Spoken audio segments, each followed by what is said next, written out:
Hello and welcome back to Cookie and the Haydens. I'm Carboot Chris. We've got Bargain Bell, Hi. Cookies here, and also a special guest. We've got Mel from Back From Burnout. Hi, Mel. Hi, Mel. Hi, how you going? Good, thank you. Are you? You all right? Good, thank you. Yep, it's early morning here, so I'm still waking up, but I'm okay. So it's like 6 a.m., isn't it, over there? Yeah, 6 a.m. Oh man. So you probably won't get very many Aussies in the chat because they'll all be in bed and they'll watch it on replay. Yeah, 2 Aussie thrifters sent a message saying he needed to get his beauty sleep. Well, they're even earlier than they're half an hour before me, so it'd only be like 5:30. It's weird, isn't it? It's like another half an hour. It's a bit odd that. Yeah. Well, it's for us because we always work in hours over here. Yeah. Well, most of them are hour differences, but he's one that's like a half-hour difference. Right. Yeah. Yeah.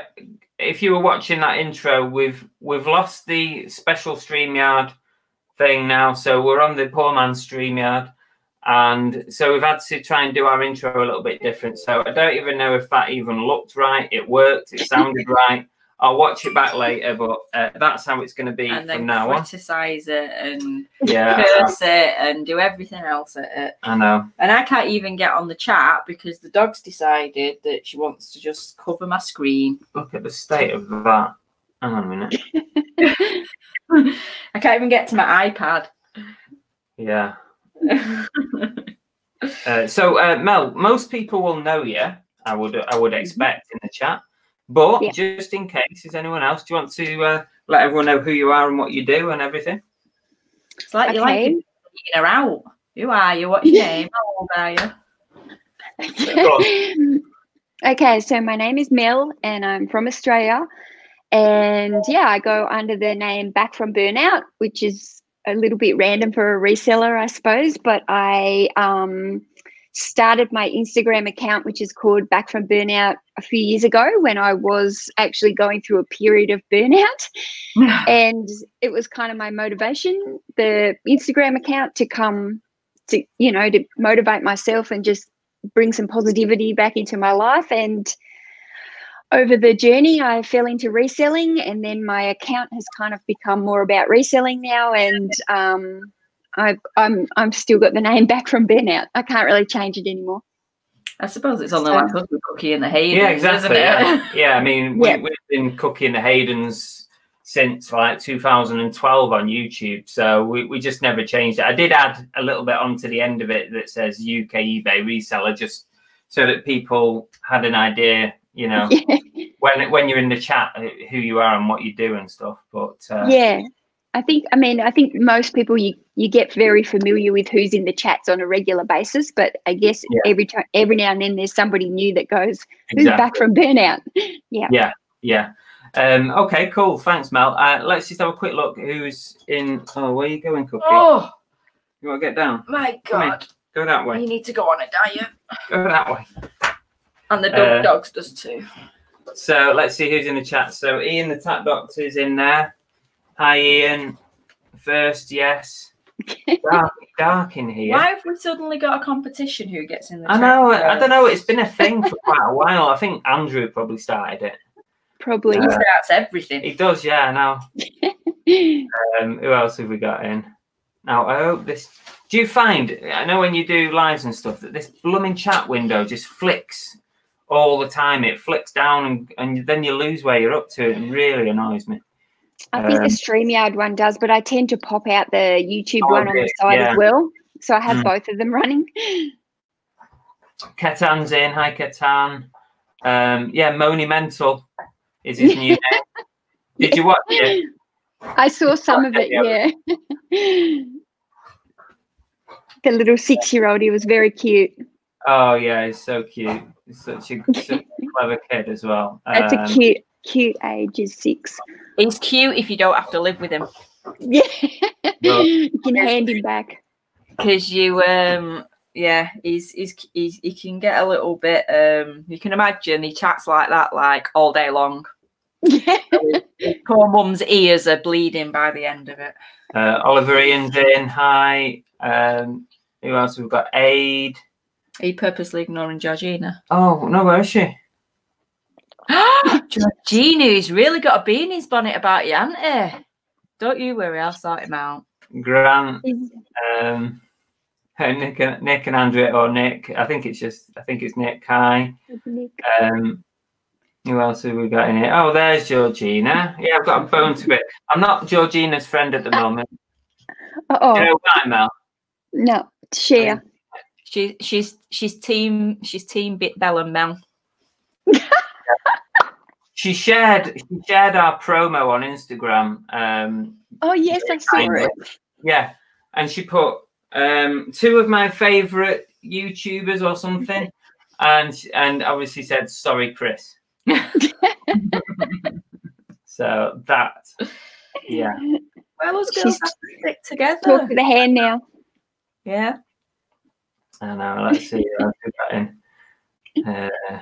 Now we've got quite a few people in. Nathan, Rebecca. Have you skipped ahead now? I had no idea. I'm just. Yeah, there's Nathan. I see him. Rebecca Turner. Hi, Rebecca. John at YLM. Have you got these PS2 games yet, John? He's fixing some discs. And have you got your signed Chupa Chup cap? Yeah, we sent him a cap. We did a deal. He's fixing up some PS2 games for me. He's going to give me a discount if I sent him a Chupa Chups cap. Okay. So, yeah. Where did the Chupa Chup caps come? I've seen them, but where did they actually start from? Oh God, no, that's another question. That should be one, that should have been one of the 20 questions. Okay. I'll tell you what. I'll tell you briefly. Basically, I was inspired to buy a job lot of these caps because I heard from somebody once that if you're going to buy like a product, like try and buy all the product rather than leave any out there. Corner the market. Corner the market, that's it, right? So I decided to buy this big job lot of Chupa Chup caps off this online auction site because I thought I was cornering the market by buying them all. So I bought them all. I bought like over 100 of these things, right? And then the next day I went onto the website and they put another lot of Chupa Chup caps. So I'd not cornered the market at all, and I just bought all these caps. The guy who sold them, on the other hand, was rubbing his hands together going, I never thought I'd sell it. I know. And so you're still stuck with some of these caps now? To be honest, they're selling. They sell now and again, and probably giving away for free more than I've actually sold. But I'm keeping a little tally of where they're all going in the world because they've gone everywhere now. They've gone Australia, USA, and somewhere else. They've Ireland. become I forgot what I was going to say. Infamous. Yeah, that's not the word I was going to use. They're like our little gimmick, aren't they? Yeah. Now? I said, unfortunately, now you can't mention in the reseller world Chupa Chup cats without it coming back to us. So it served a purpose. That's it. You got your name out there. Yeah. Deep Fried Deals is in. Hiya, Stu, Linda and Gaz and Peter Ray. Hi, guys. I'll just skip down to the bottom. I'm sorry I can't say hello to everybody. Deep Fried Deal says 6 a.m. Easter Sunday in Australia. Are you eating chocolate yet? No, oh, yeah. Coffee. Moni Mental says, I'd like to put out that he was the first person to buy a Chupa Chups. Yes, he was actually. Yeah. Okay, so Oliver Ian has said that you need to stay out of the sun. I know. Can you see me panda eyes? He's got sunglasses. Anything else jumping out at you before we carry on? Don't put me on the spot now. Okay. I just like picking them out as we're going along. I know you do. We've got a couple. There's a couple of Aussies in here. They've got up early. Who's in? Oh, Ken's in. Ken's in and Toby's in. Toby. Yeah, he's Captain Op Shop Nerd. Oh yes, yeah. I just didn't know the first name. That was all. Yeah. Oh, cool. That's good. They're up early then. Thanks, guys. Yeah. So what I thought we'd start off by talking about is obviously we've both, you and us, have recently moved house and moved our reselling business as well, which I don't know about you, but I found it pretty stressful. Yeah. So I thought we'd have a chat about that. And yeah, firstly, I mean, in general, how did it go for you? Have you all moved in? Are you up and running yet, or what? Yep. So we've kind of all moved in now. We've finished with the other house, and there's still some boxes sitting around the rooms that need to be unpacked. But for the majority of it, we're unpacked and settled in now. So I kind of just have a few boxes and some cleanup now to do, and now I can get back into photographing and listing and trying to find my eBay mode, because I've been out of it for weeks. So yeah, I mean, packing up a house where there's 4 kids as well, like it's just busy. And yeah, I can imagine. There's just so much to pack and so many rooms to reorganize, and yeah. In the run up to in the run up to you moving, did you like slim down any of your stock? Did you try and sort of get rid of? You were going to be really rude then. That's No, what she said. I was like, look at her, she's tiny. Did you sort of try and get rid of some of your stock so you weren't moving as much, or do you have a flash sale or something or anything like that? No, not really. Through the month of February, I actually didn't really list at all. So I'd kind of culled down a bit of my stock in February because I'd been selling stock and not replenishing it. And then really I only got about a week and a half into starting to like relist and get my stock going. And then I found out we had to move again. So everything kind of went back on the back burner, and I didn't list then for more weeks. So I mean, really, I've barely listed for 2 months. So my stock levels are definitely down just because I haven't been replenishing them. But in saying that, the stock levels are probably there. They're just all sitting in the death pile waiting for me to list. So yeah. So I mean, I always find when I don't list for quite a while, literally sales just drop off a cliff. So did you find that when you were not listing, or were you like actively at the same time sort of sending out really, really good offers to people to get sales in and stuff? I was still sending offers daily, and I normally send an offer about 20% off. So yeah, I noticed for that month of February when I didn't list that my sales dropped around that 20 to 25% mark. I think I was down from about 10,000 a month to about 7,500. So it was still pretty good sales considering I wasn't really doing any work. Really good. Yeah, and so it's kind of continued for the rest of March, but it's probably, I haven't done the figures, but I do think it's a little bit down again. So I really need to pull it back up at least to that 10,000 a month. That's kind of my minimum I want to sit at. Yeah, no, it's good. Reselling, Polly, Sam. It's hard to get back into things after a move. Yeah, definitely. Yeah, I mean, you're giving yourself like a week before you get going again. I gave myself this week and the Easter weekend just to settle in and do a few things, and I'm feeling like I've been talking to Nick Hills a lot, and he's got me really inspired. And I've got a couple of people next week who are going to be like accountability partners for me and really push me and just help me find that mojo again, I think. So I've got a couple of people who are going to stay on my back and help. Try and keep pushing you. Yeah. Yeah. Good. Yeah. Did you? I know when I did a bit of reorganization when I started packing up, trying to sort of combine boxes, and I changed a lot of the labeling on my boxes so that it became an easier job when I arrived here in our new house. So I kind of took the opportunity to have a bit of a sort out of stock.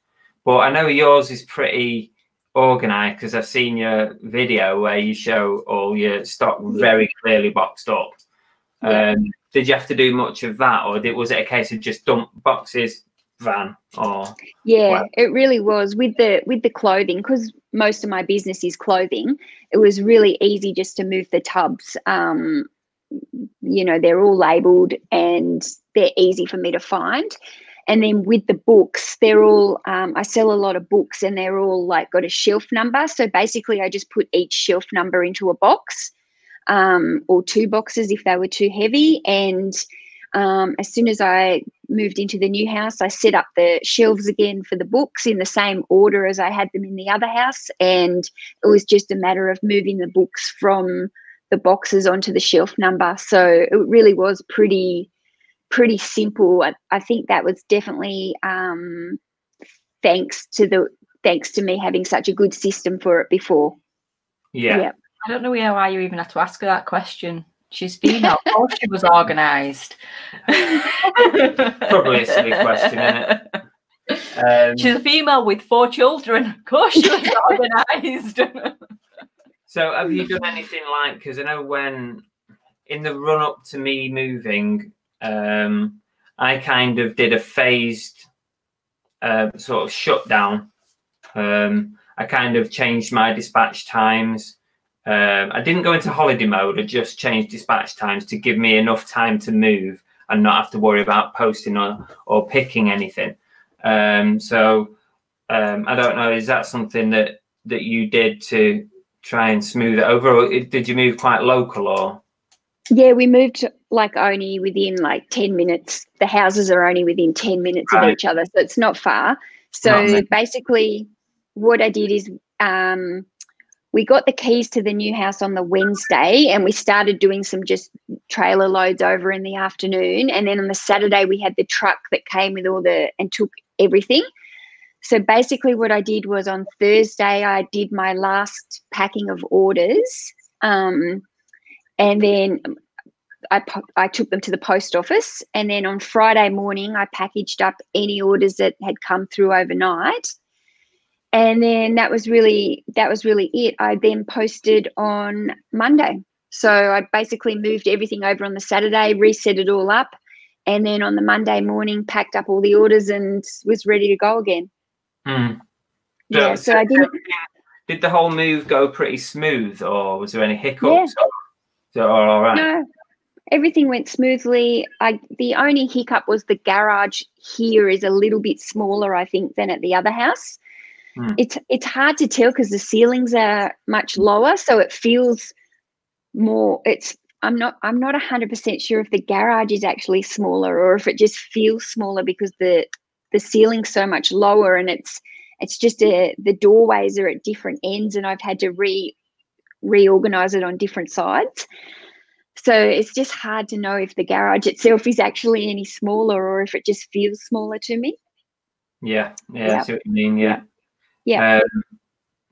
What I was going to say was, did you manage to change all your like addresses over in, because you got to time that right, because what I found was when I arrived I was sending out items that had sold just before I left, and my old address was still on those. So on the return it was picking up my old address, and I had to change about 8 addresses.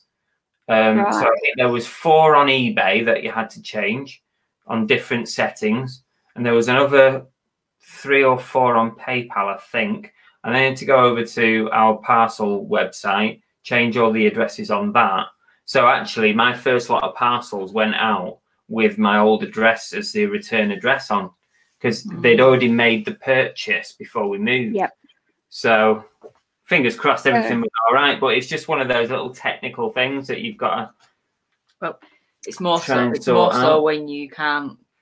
You've got to travel 5 hours if it accidentally gets redelivered back to your old address. Okay, yeah. So I'm obviously much closer. So I'm still going up to the house every afternoon just to check the mailbox. Yeah. And I'm lucky that my landlord from that house is actually my cousin, and he's moving into the house. So any mail that gets sent there, he'll be able to keep it for me.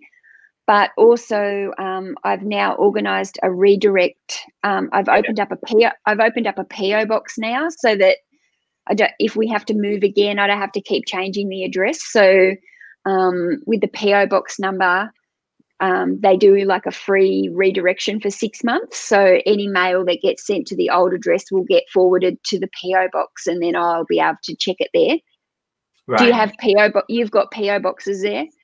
We have, but I don't really know how they work, to be honest with you. What we did was we put a redirect on our old house for 12 months. So for the next 12 months, anything with my name on it or Annabelle's name on it will come direct to this house, to our new house. So it just comes with a sticker on it, a redirect sticker. So that's kind of how we did it. We decided to go for a year so that we would get anything like that has like yearly bills on it and stuff like that, like annual things that. So we would capture those. DBG says, Chris, can you not notify a forwarding address and the post and with the post for the new address? Yeah, I think she means a redirect. Is that what it is, a redirect? Yeah. But it would still does it take longer for it to come via a redirect?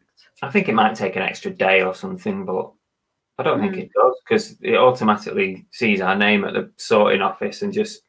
So the fact that we'd made a redirect wouldn't have made a difference to you changing your parcels over, so you were stressing about it really for no reason. I don't know about parcels though. I don't know about parcels, because a redirect is a redirect, isn't it? Anything with your address on it. Maybe. Yeah. Who knows? Yeah. Yeah, you missed that little detail. Yeah. I think I've moved mine to like a PO box now, because the PO boxes are at the same post office that I go to daily anyway, so I can check the mail there, and it just means that my home address isn't constantly on my eBay accounts or anything now. I don't have to worry. I don't like that idea. So yeah. Yeah, fair enough. What I have on my eBay account is I changed the house number to my business name. So what mine says Movie Fusion HQ. I know it's a grand title for our little house on the cul-de-sac, but Movie Fusion HQ, and then it's got the street name and the full address. So I've not actually got my exact address on eBay as it registered as a business. So if anyone looks, as you can, the public can look, they will see that. They won't actually see the house number. I might get something for that one day, I don't know, but at the moment it's okay. I don't think it really bothered me before. It was only since I started doing YouTube and stuff, and I was like, okay, I kind of feel like I need a bit more privacy now, like as social media grows and stuff. So yeah, you're right. A couple of people have commented that obviously the people are saying that redirect is expensive. It is expensive, but it's just one of the things you have to do. But then Andrew said that redirect will only cover Royal Mail, not other couriers. You see, that's what I was thinking. Yeah, because obviously we paid Royal Mail for it, haven't we? And Carlo B said redirecting post doesn't normally guarantee overseas. Right. Sam says she's got redirect on her mail for 6 months. It was 45 quid. Yeah, right. We did it for a year. I think it was about £60 for a year. But yeah, mine's different. I think I've paid $150 Australian, but that's to get the post office box, which I think lasts me for a year. I think it's $150 a year, and then the redirection is free for the first 6 months for that. Yeah. Captain O Shop Nerd said, "Gotta have a PO box." Yeah. Maybe. A lot of people in Australia seem to have PO boxes, don't they? Because I think two Aussie thrifters got a PO box as well. Yeah, I'm sure they do, probably for similar reasons, and I think a lot of people do have a PO box, especially if you're going to the post office anyway every day. So if you're down there anyway and it's easy to check, it's not an inconvenience, then I think it's a good thing to have. And also, if you live in an apartment building and you don't want your mail to go missing or anything, it's a good way to have it. Not that I've had any problems with mail going missing, but yeah. Grant Resell says, but if you have any issues, you will be notified through eBay, and then you can contact the buyer and give them your new address. But I suppose that's a bit more long-winded, isn't it? To have to go there's a way around it. Yeah, I was just trying to point out the little things that people might forget about, and then it can potentially become a bigger issue later on if you get something wrong. Always worried about Andrew finding out my address, Georgina. Yeah, so yeah, that's what I do on eBay's business thing. But don't copy me necessarily. You know, do it off your own back, because I might be called off for it. But Ken said he has all his parcels go to a friend's business address. Right. That's handy if you've got a friend who has a business that you can do that. Well, looking at how many parcels go out from Ken's, I'm guessing he probably has quite a lot coming in as well. Yeah. He has a lot of sales, doesn't he? All his media. Tons. What made you, this is what I want to, because didn't you start the show us your stacks hashtag? Like yours? Yep. I didn't really intend it to start like that. It was the very first week that I did my first live ever. And Bron and I don't know, we were talking about how I always show my stacks of parcels, and Bron kind of said in the chat, she goes, oh, Mel's almost started like an Instagram movement, hashtag show us your stacks. And that's just how it came about. So then after that first live, we all started hashtagging show us your stacks. And now it's become like really quite a big hashtag. They're all doing it now, aren't they? Do you ever click on the hashtag to see who's taking part? Yeah, I quite often click on it and I'll go through and like I've got it set so that I follow the hashtag, so I see them come up in my feed, and I try and comment. I will try and like at least as many of them as I can. But yeah, Bron and I always joke about having like a T-shirt, you know, that says "Show us your stacks" or something across the front. But yeah. Maybe that can be part of your next like merchandise or whatever that you do. I don't know if I'll be doing any merch. Ken said he's only done 150 sales this weekend. Only. Oh, I feel sorry for you. Crazy Ken. Isn't it? I know. I think I've had a few this evening actually, but I think I've had about 20 from yesterday and today. So yeah, I haven't even really looked, to be honest. I've got 3 stores, so I tend to have the main one on the phone, and then I don't go and check the other ones for a day or two. Nathan's put there, my family in Australia have to use a PO box as they don't deliver to their exact address.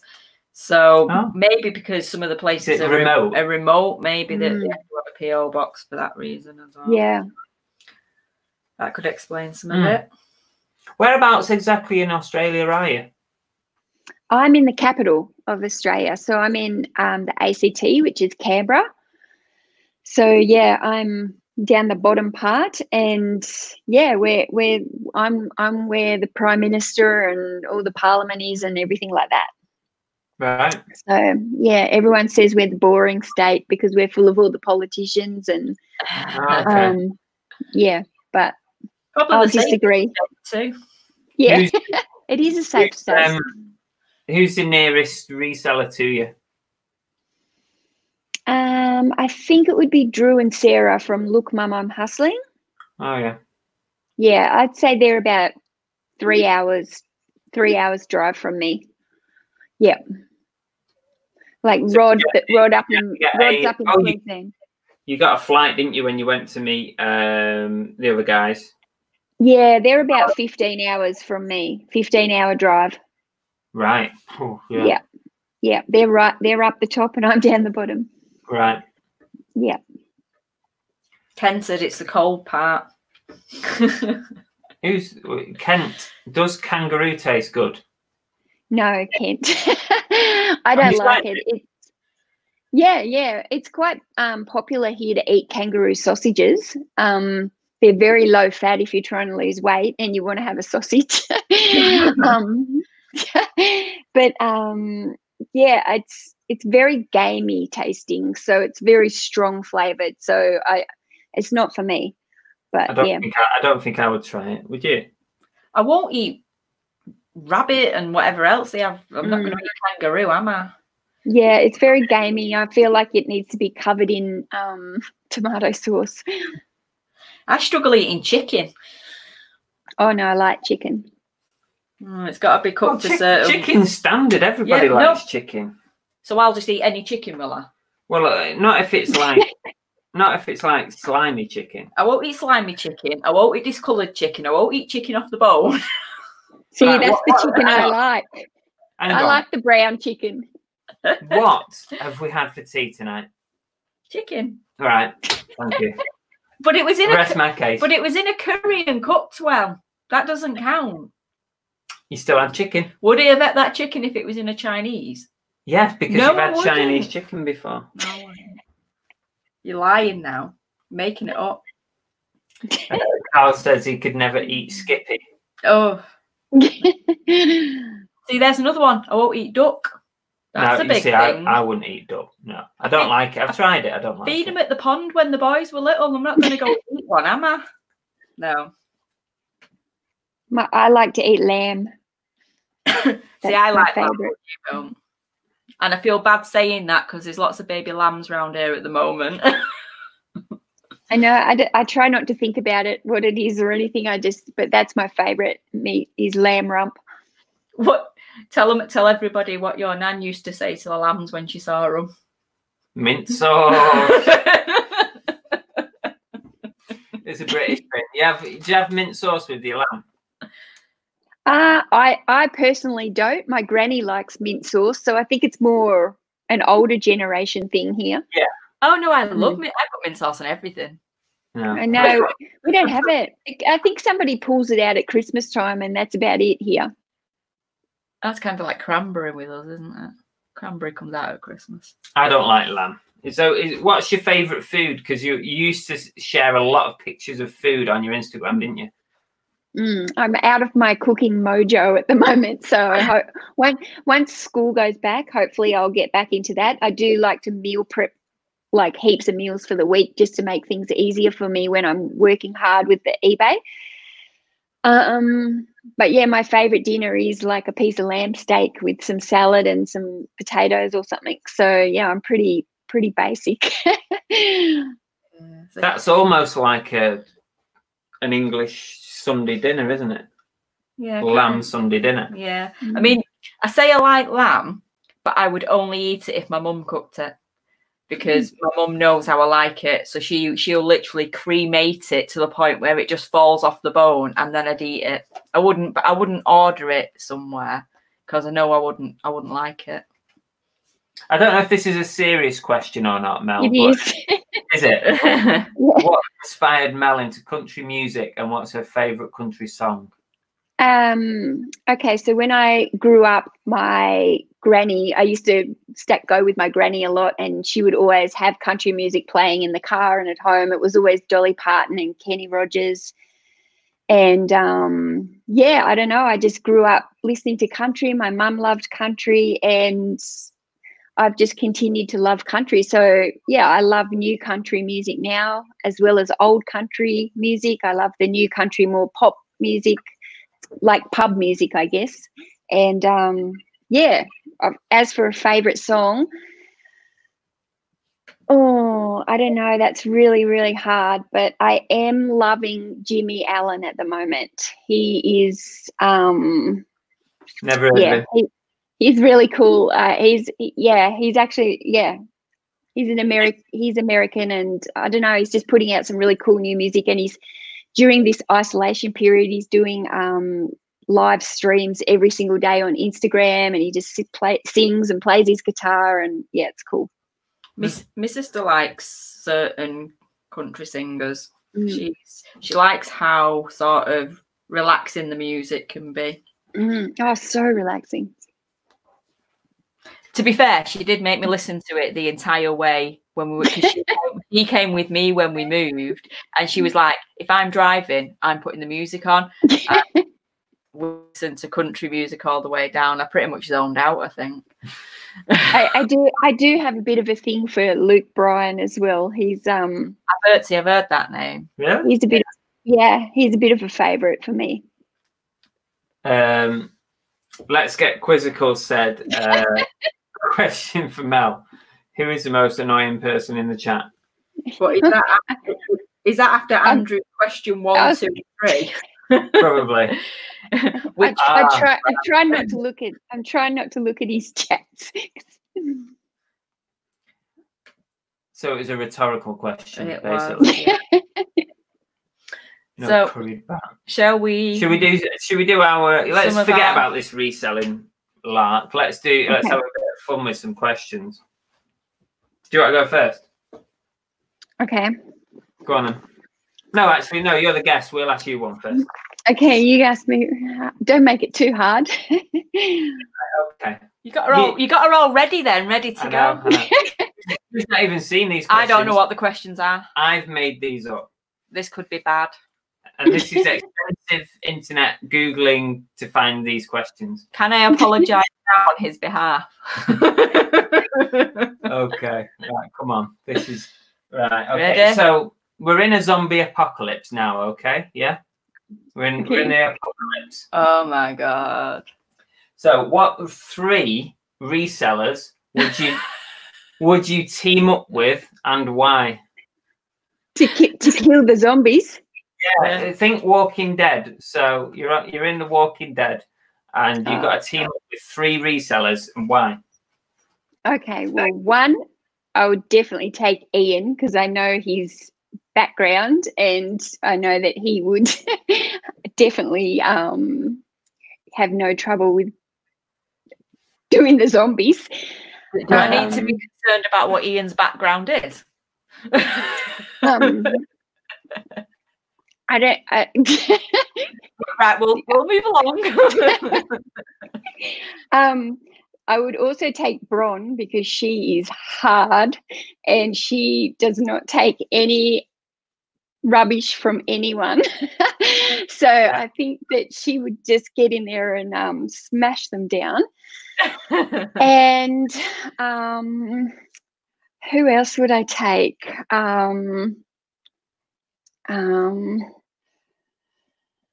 Oh, that's hard. Learned about what Ian's past is now. Sorry, Ian. I'm sorry, Ian, if I wasn't meant to say that. You know what you've done, Ian. You know.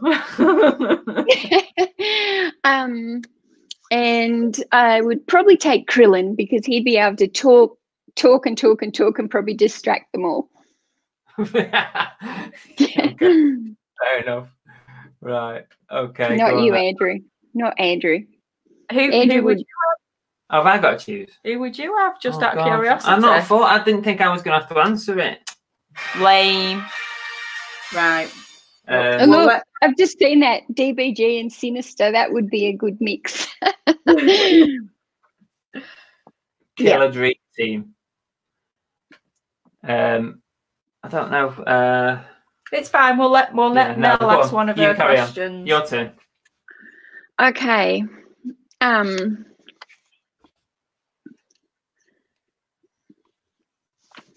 Let me find a good one because I wrote down more than I was meant to. Okay, what's your favourite go-to drunk snack? Oh God. Well, one, we don't drink. Well, we do. No, I'm joking. We don't necessarily get legless, do we? Well, last night we had a couple of gins and we went to the only thing that was in the fridge, which was homemade Rice Krispies, cornflake buns. Rice, cornflake cakes, chocolate cornflake cakes we went to last night when we were drinking. What if you have a hangover? What if you have a hangover? Do you have like a go-to food? Breakfast. You can't beat a fry up. Yeah, it has to be a good old English fry up. Greasy. Any day of the week. Yeah. For us, you probably don't know, you won't have a Wetherspoons, but over here we have like Cheap and Cheerful sort of food place called Wetherspoons. They're everywhere and they just do the best sort of fry up ever. Cheap as well. Yeah. Now, if you wanted to take me back 20 years, I'd have probably said kebab, because that's what I used to eat after a night out walking home, because I didn't know I was eating it till you got up the next morning. It was on your shoes. Yeah, I used to like the hot chips and gravy when I was younger. Was that your go-to? Yeah, we'd always stop at the chip shop and get the hot chips and smothered in gravy and just sit in the gutter and eat them. Nice. So is your gravy the same as our gravy? Because in America, gravy is something different, isn't it? Yeah, gravy's horrible. Like brown gravy.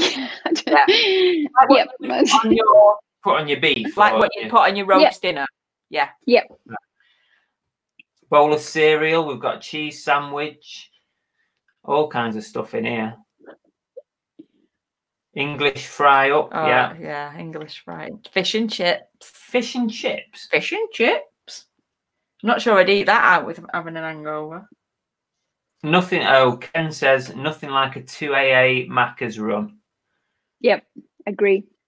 Curried chips. Captain O'Shop Nerd doesn't like the idea of an English fry up. Oh no, I thought he did. No, he said, Oh, I thought he said.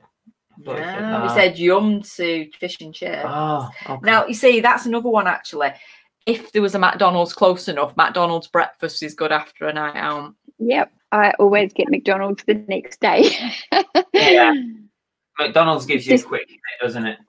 Just depends what time of the day I'm ready to eat. If it's breakfast, if I'm still, no, I'll have to wait till lunch. Okay. Is it my turn? Yeah, go on. Right. What decade would you have liked to have been in your prime? She is in a prime. Yeah, could be now. If it is now, then that's fine. No, what decade would you have liked to have been at your prime in? So I don't know what you would consider your prime.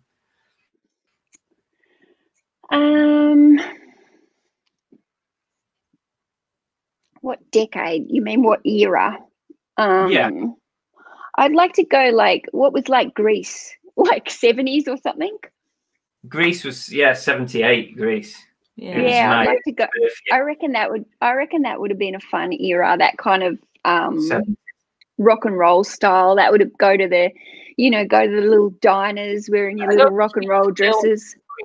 Out, I think she means when it was set, wasn't it? When it was set, like the 50s. When it the 50s. I'm like 70s. Yeah, I don't know. 50s. Yeah, 50s. The rock and little rock and roll dresses and the roller skates and yeah. See, I think I would have fit in there. I'd have gone 80s. I mean, I was alive. I was a youngster in the 80s, but I wouldn't say I was in my prime. I think if I was in my 20s in the 80s, then that would have been interesting. Yeah. Certainly around sort of the Manchester area and the Manchester scene. What about you? Yeah. I'm kind of with Mel. I've said to you before, I'd have liked the 50s, just that whole rock and roll era. I think that had been, everyone just seemed to be sort of off having fun constantly, didn't they? Dressing, they just used to dance and they would wear those pretty dresses that were all like twirly. And I'm not even a dress person, but I would like that. I would have been in the 50s though. That would have been amazing. Yep. They always had their hair nice. Monumental says it's clearly the 80s. Yeah, I'm with you on that, Andrew. 56. Ancient Greece.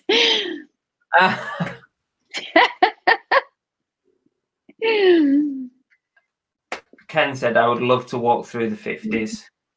Yep. I always think, when you think 50s, I always think of Back to the Future, you know, when they go back to the 50s. Yeah, that was the same sort of thing, because they had the under the water or whatever it was, disco, didn't they? And that was the same sort of disco we're talking about. Under the Sea. That's the one. You know, I make things up as I go along. Lainey says, I think I was born at the right time. No, we can't ask a lady her age, so we'll just assume you're right. She's getting on a bit, Lainey, isn't she? Stop it. I'm joking. I think Lainey, I'm the same age as me. You think Lainey's the same age as you? Yeah, I think definitely so. A clip round the ear. I was teenage in the 80s. Yeah. I was born in 78, so I was kind of, yeah, sort of. No, you were young, too young for the age. Same. It was the same as me because I was 76, so we're just missed out on the 80s. Okay, go on, your turn. Okay.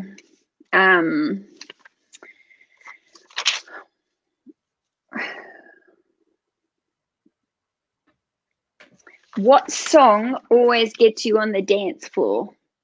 Oh God, I don't like getting on the dance floor. I was about to say none. No song. I do. I will do. I've had a few drinks, I will, and Andrew is testament to that because we've been. He came out with us, didn't he? To my 40th, yeah. Which was Dancing Through the Decades, amazingly. Oh yeah, it was, wasn't it? So yeah, it was music from. It was about from the probably like the 50s straight through to the noughties. So. What song would definitely get us up? Meatloaf. Yeah, I'm a big Meatloaf fan. So Paradise by the Dashboard Light is my favourite tune ever, and you do tend to go up and dance to that with me, don't you? Yeah. Yeah, and we danced. Very good. We danced to that at our wedding, didn't we? When we videoed it and everything. It wasn't our wedding dance, but we danced to it. Yeah, just to confirm, we didn't have our wedding dance to Paradise by the Dashboard Light. I would have done it by chance. There you go. Andrew says, I've been on the dance floor with Chris before. That's only because you were trying to crack on to every fit girl that walked past you. Actually, no, just any girl that walked past you. Andrew, not me. Oh, yeah. No, not you. Ketan says, drum and bass. Old school garage. Oh, yeah. I mean, we like any of the sort of the 80s sort of stuff. Yeah. Like Come On Eileen and all that sort of stuff. All the good stuff that you can actually get up and dance to. See, I can't stand Come On Eileen. It was played over and over and over in one of the nightclubs that I used to go to when I was younger, and it's just in my head now. As soon as I hear it, I'm just like, it's drummed out of you. Yeah, I'm like sick of that song. I have to flick the radio channel off if it comes on. I've not heard it for ages. Depeche Mode. We've got what else have we got? Any Eurovision? Yeah, so you've got that where they take the skirts off. Oh, right. Yeah. What else? If it had described it as anything else, he wouldn't have known what the song was. They don't call him Chris Tiger Feet Hayden for nothing. Nice, thanks, you. It's more of a truffle shuffle. Oliverine says, was he actually invited or did Andrew just appear? Is that you to the wedding or or Andrew to my 40th? Yeah. Yes to both. No, he was invited, I think. Yeah, he was. I think. 90s dance. Yeah, 90s was a good era as well. Yeah, 90s, definitely. Is it my turn? Yep. Yes. Oh, this kind of links into our last questions. Questions? Well, yours and ours. What is the most embarrassing fashion trend you have partaken in? Ooh. Now, don't forget, she's pretty much our age here, so this could affiliate us as well. Well, no, I think that to this.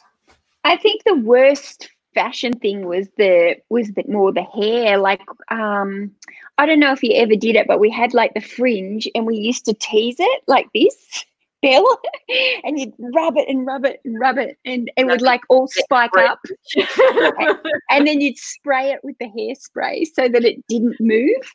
I think that was the worst. I don't really remember going through any really poor fashion, like anything standoutish. I didn't go through any emo stage or gothic, like I've always been pretty standard with my wardrobe, but that fringe, Yeah, that's shocking. Is that like an 80s thing? I have no idea. I have no idea how I didn't go up in flames at some point. I think it was 90s. I think that was 90s. Yeah, it was in high school, so it would have been 90s. Yeah, 90s for me. I was going to say, when I was young, so in the 80s, when I was like between the age of about, I don't know, 6 and 10, something like that.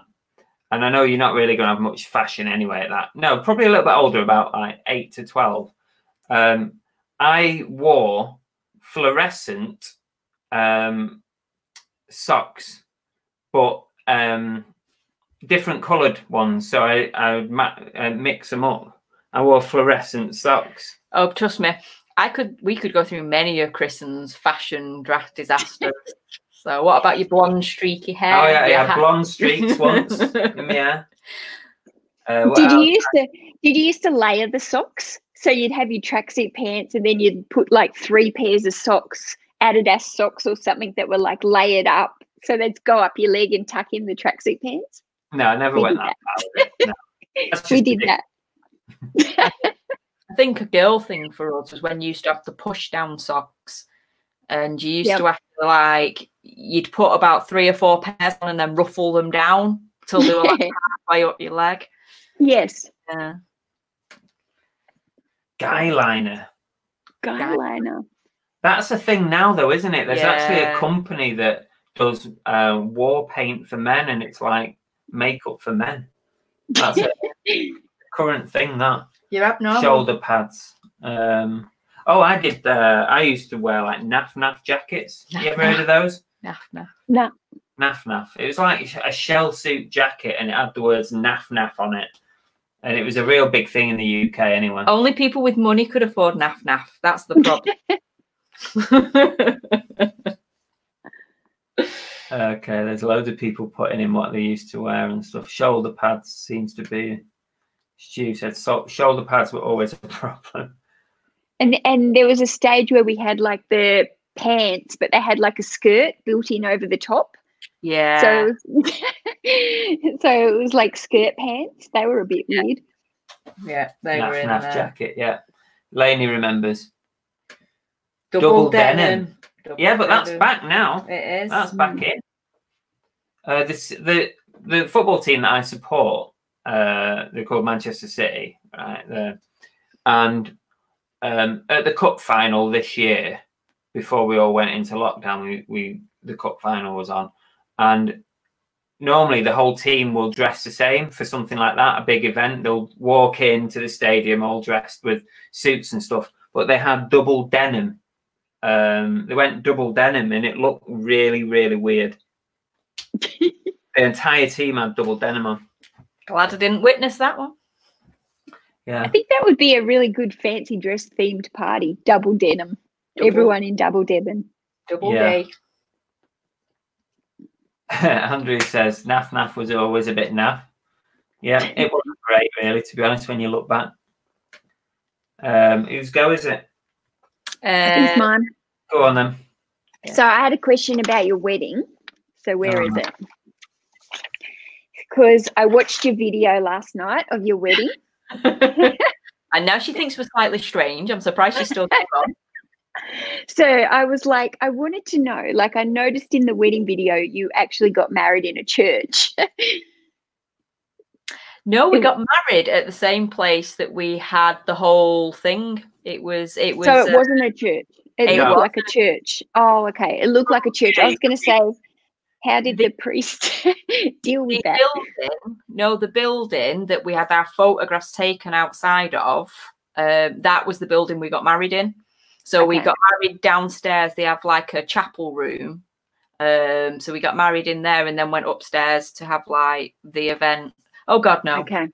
Did they never let us through the doors dressed like that? That's what I went. I thought, geez, it looks like they're married in a church. And how did the priest react to that? But I also wanted to know, like, how did some of the older family members react to being told to dress like that? Because there was a couple of women in the video that I noticed were dressed really nice, like in normal wedding attire, and I thought, did they not want to dress up, or they were the ones that survived the apocalypse without getting scathed. What we did was in our wedding invites, we put on it that you could come as a zombie, a survivor, or a baddie. No, it was a zombie survivor or a member, you know, somebody out of the TV show. So whether that be goodie, baddie, or whatever, a character or as a character. And we gave people that option. But we did also, you know, we were fine if people chose not to do it. But to be fair, the majority of people jumped at the chance because it was easier to just dress up in some scruffy clothes and show up at our wedding than it was to actually pick out a nice outfit. And people just went to like charity shops and bought clothing and then just messed it up and put blood on it. And stuff. I mean, we had some people that really went to town, really went to town. I mean, my sister and her husband, Eric's mum and dad, they went and had got a makeup artist and had full sort of facial zombie makeup done and stuff. And yeah, but we were happy with whatever people wanted to come as, and like I said, it was a nice mixture. Yeah, it was a nice mixture. The only problem was the ones that came in the nice outfits, I was more worried they were going to get blood on them at some point through the night. Give the hug. Yeah, there was a lot of fake blood in that room. Yeah, there was. It looked, I mean, I love fancy dress, so it looked really fun. So, yeah, I would love to be invited to a wedding like that. I don't think I could personally have a wedding like that, but I would love to be invited to a wedding like that.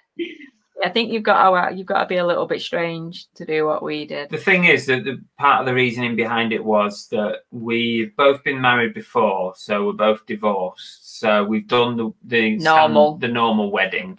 So we just thought, if we're going to do it again, let's do something a little bit different. But strangely enough, out of 3 weddings, 1 each and then 1 together, we've never been married in a church because we both did register offices before that as well. So just one of those things. But no, we didn't do any because. So, South London Reseller says, so romantic, Walking Dead wedding, good for you. It was absolutely. It was a brilliant day, you know. Brilliant it was absolutely brilliant, and it couldn't have gone any better. And if anybody hasn't seen the video, they should go and look for it. Yeah, go and look for it. You always have this little niggly thing in the back of your head going, this could go really, really badly. This could end up being horrendous. And it didn't. The whole day just fell together and everybody had so much fun, which is what we wanted. It was just brilliant. Yeah, so good. Oliver Ian said, if anyone hasn't seen it, go and watch it. The wedding looks insane. It was just, and you know what? We've had so much, we've had loads of press coverage over it as well. You had a lot of views on that video as well, like 15,000 or something. Yeah, it was doing really well. And the Walking Dead makers themselves picked up on it. They put it on the website. So that really helped us with like getting some views across on it. And also comicbook.com, which are a massive website. They did a story on it and planted the video right on their front page on their website. Some wedding place in America picked it up, some wedding magazine in America. There was somewhere in Portugal. Somebody just posted a link on saying, have you seen it's in this place? And it was like in Portuguese. I was like, how the hell's it ended up there? It's weird, really weird. And some we still get inquiries now about it, and you know, there could be something in the future, couldn't there? Which we're not allowed to talk about. Yeah, we're not allowed to talk about. So let's just change the subject before I say something, because we know what will happen. We're contractually bound not to speak about it for now. That's all we can say. Tack Doctor says, to be fair, it looked like a Friday night in Staley, Vegas. To be fair, you're probably not wrong. I was more concerned that we were going to get raided by the cops if we got like local people ringing in going, you do realise there's people wandering around with machetes covered in blood. And we then did have to show up at the hotel afterwards, literally just covered. Seriously, the woman at the reception looked, she was about to have a heart attack when we walked in. We were like, whoa, no, it's fine. Don't worry, we're all good. It's fine. It's definitely worth watching. But thanks for watching it, and I'm glad you enjoyed it. Yep. What's our next question? Okay. Georgina's just put, where's the video? It's on our YouTube channel, Georgina. It has our wedding video on there and our save the date video, which we sent out to let people know what we were going to do for our theme. That's on there as well, isn't it? Yeah. Okay, so this might be difficult to answer. So you've got two options. Either, what is the best piece of advice you've ever been given? Or if there isn't anything that fits that, do you have a mantra or a saying that you live by? I think one of my favorite things to say would be love many, trust few, learn to paddle your own canoe. Wow. I like that. Yeah. So I think my granny taught me that when I was very young. She used to write that in my little autograph book when I was, I don't know, a little kid. Love many, trust few, learn to paddle your own canoe. Yeah, that's good. Like so that. Yeah, that would be my little mantra, I guess. And have you lived up to that mantra? Yeah, I think I try to anyway. I mean, we've all got our mistakes or whatever, but I definitely try to. Well, if you don't make those mistakes, you can't correct them and end up back on the right path, can you? That's right. Do you have one? Done. Do you live by anything? I have two kind of things that I kind of try and.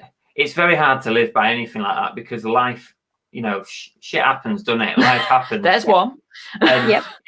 And it's very hard to sort of. But there's two things that I try and keep in my mind, and the first one is like if you've got a decision to make. Yeah, I always think of this, right? The hardest thing to do is normally the right thing to do. Yep. Doesn't always apply, but most. It's not always. Yep. It's very. I reckon that's true as well. Yeah, if you like, for example, if you've got a dilemma or something, like I always try and think, what's the most difficult thing, and that is probably the right thing to do. Yep. Yep. And the second thing that I picked up on, and I can't remember where I picked up on it, but it's kind of stayed with me for ages. And you can't have any regrets about anything because you would do it all the same if you did it again. If you went back, you'd make the same decision. If you went back, you would make the same decisions because you make a decision based on what is in front of you at the time.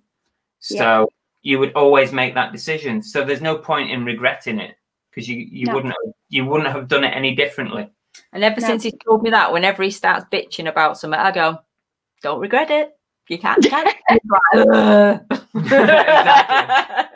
So that's the two. But you've got your own little saying, haven't you?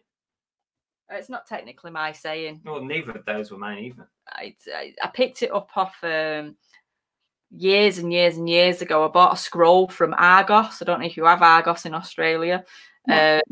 And it was the prayer of serenity that was written on it. So accept the things you can't change, courage to change the things you can, and wisdom to know the difference. And I pretty much apply that to any hardship that you've got. Yeah. And a kind of rule. So slow it down and say it again. Most people know the prayer of serenity. No, I don't think they do. I'd never heard of it before you said it. Accept the things you can't change, courage to change the things you can, and wisdom to know the difference. Okay. I've never heard it, but never heard it. I like it. There you go. I like it. There's a whole, if you look up prayer of serenity, there's a whole thing to do with it, but that's just kind of the little section that I like. So, yeah. So there's a few things that people are writing in. This is why I like asking questions like this, because you get different people's point of view. So trust your struggle. That's one that you missed the one before that. Don't eat yellow snow. Yeah, that's always a good bit of advice. What else? Everything happens for a reason. Yeah. We say that. We have said that about 1 million times since we moved here. Normally, it's off the back of something that's probably going to be seen as a negative thing. And you say to yourself, oh, everything happens for a reason, just to make yourself feel better. I like Oliver Ian said he doesn't own a canoe, so that's him buggered. Better go buy one. Ken says, if you regret, you never learn anything. Yep. Yeah. Okay. Well, Joan knows my saying. She says it's her favourite too. Ah, okay, cool.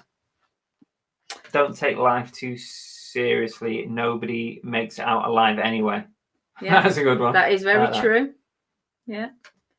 Yesterday is history. Live today. It's a gift. That's why they call it present. Oh. Yeah, I like that one.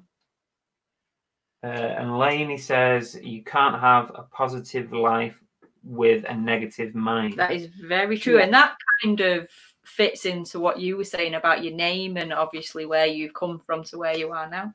Yep. Absolutely. Yep, I love that one. Okay. Mine. How much would you have to offer somebody? How much would somebody have to offer you to buy all your stock?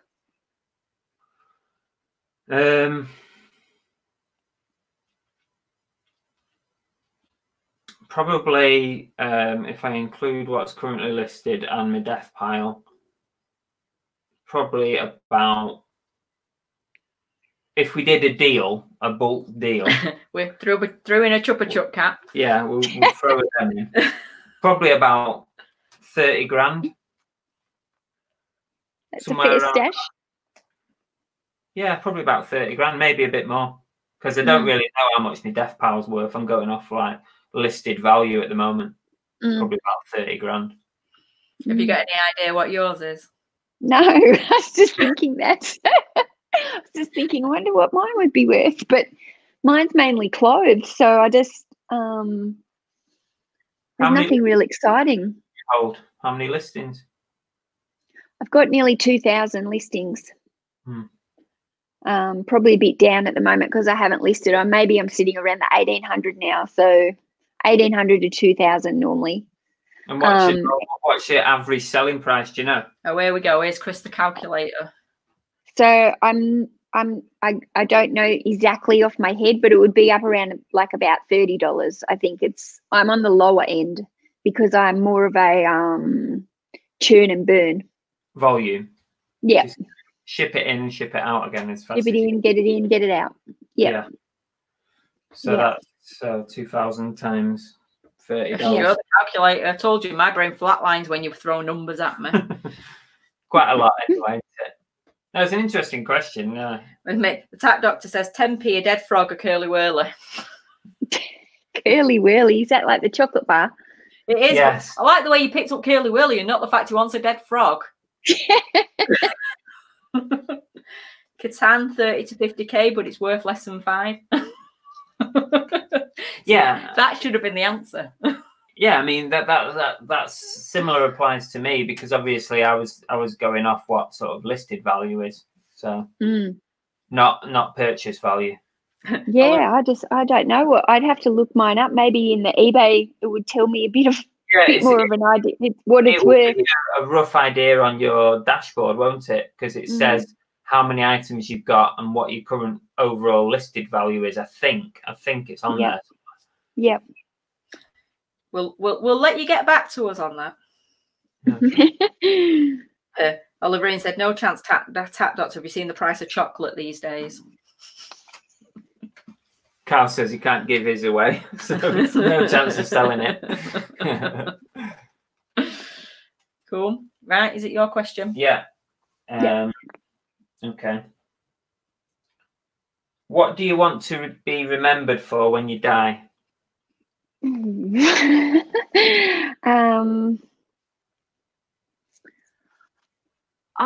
don't know. Maybe just somebody who was kind and a good friend and a good person, I guess. That's not a bad thing to want to be known for when you die, because not everybody can say that would be the case. Nothing flash. I'm not a flashy person, so just just the basic good morals, qualities, I guess. Surviving motherhood of 4 children. That sounds like What about you? Surviving motherhood of 2. boys. No, I'm the same. I just like that people kind of knew that what you see is what you got, that I'm a genuine sort of person. Like you said, nothing flash. What you see is what you get, just me. The thing is, when you're at a funeral, people say these things about you anyway, whether you were or you weren't. Yeah. We've been to funerals where you sit there and you go, that was a load of crap. But people won't say that. I would rather, even in death, so if I go if I go before you, I want people to be honest about me. If people thought you really want me to be honest? If people thought if people think I'm a bitch, I'd rather you tell me. I'm dead. I won't know about it. True. Yeah, true. No, I'd like to think I'm confident enough that I have been nice enough in life that people would want to say nice things about me. Yeah. There you go. Georgina says Mel's must be being an amazing mum, a hard worker, and a natural beauty. Thanks, G. Georgina. She's full of all the compliments, isn't she? I know, yeah. What would mine be then, Georgina? I'm starting to wonder what Georgina's after. She's well like smoothing us over, isn't she? What's she asking? What do you want? Known to be a loud mouth, but kind at heart. That's all right. That's not so bad. Oh well, clearly that's going to be mentioned over and over in mine. You couldn't shut her up. Is it working? Okay. That doctor says nobody could say you're a bitch. You. Me? Yeah. Oh, thank you. You clearly don't. What about?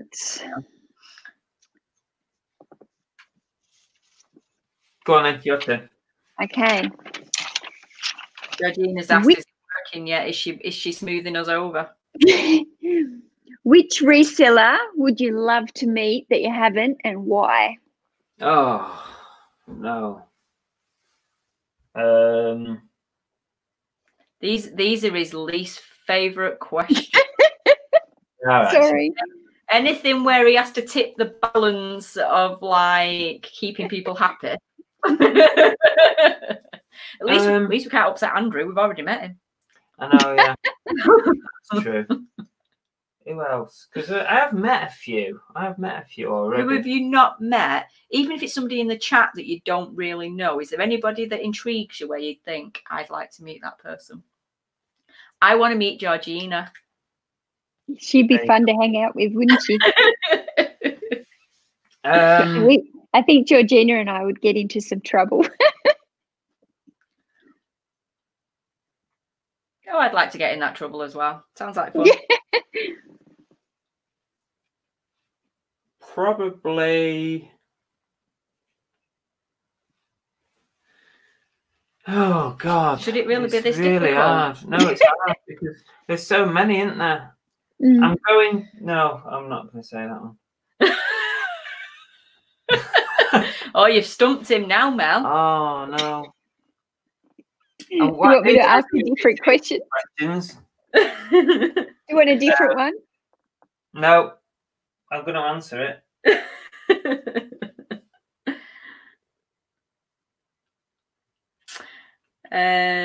Carlo B says, I was going to go to the Hitchin meetup this year to meet people for the first time, but that's fact now. So's the Manchester one. True. Maybe you should say that maybe you can have 3 or 5 so you don't have to pick one. Just name them all. Yeah, maybe do that. Which resellers would you like to meet? Right. Let me narrow this down, right? If you could meet a reseller on their own turf, where would you want to go? Oh, Australia. Let's make it easy for him. Any resellers in Oz? How about that? 2 Aussie thrifters. Yeah, we'll just say two Aussie thrifters. There you go. That's harsh. We're talking to Mel from Back From the Burnout, and you chose. No, but that would be another Australian YouTuber. But I did say all the Australian resellers. But okay. I do apologise. My chair's doing that thing again where it's going down. It shrinks. I I struggle meeting new people anyway, so I probably wouldn't choose to go and meet that many people. Even Ken's this chair's still going. Even Ken said top 5. Top 5. Top 5. Mm. No. Ooh. Are we still on this? Let's move on. Move on. Okay. Tap Doctor says Mel, Georgina and Belle on a night out. That would be messy. I'm sure we could make it messy. It wouldn't be, because Annabelle would go at like 9 o'clock at night. She'd be like, I'm too tired, I'm done. She'd be done. Georgina and me would be the last one standing. We would be there at 6 a.m. still. You would. Okay. Right. What would be the title of your autobiography? Mummy needs a beer. Mummy needs a beer. Mummy needs a very large beer. Nice. I do apologise. I'm sorry, but my chair's still going down. I'm just like dink. Your title of your autobiography. I can't top Mummy needs a beer, can I? Come on. That's like every mother out there. The Life and Loves of Belle. No, that's terrible. I wouldn't even pick that up. I've clearly never even thought of this. I